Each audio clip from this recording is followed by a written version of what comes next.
প্রতিবছর ভরা মৌসুমে সাগরে ইলিশ না পেয়ে অন্য পেশায় চলে যাচ্ছেন চট্টগ্রামের মিরসরাই উপজেলার জেলেরা।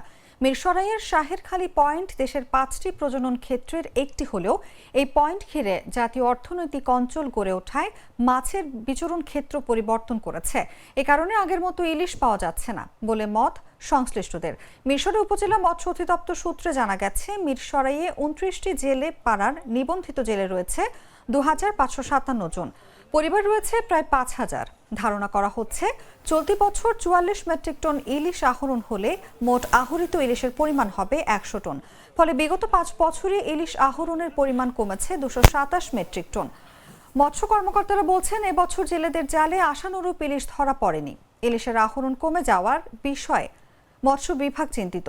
বিশেষজ্ঞরা বলছেন, উজান থেকে নেমে আসা মিঠা পানির প্রবাহ ও গতি প্রকৃতির পরিবর্তন, পরিবেশ দূষণ ও জলবায়ুর প্রভাবে এই অঞ্চলে ইলিশ কমে যাচ্ছে।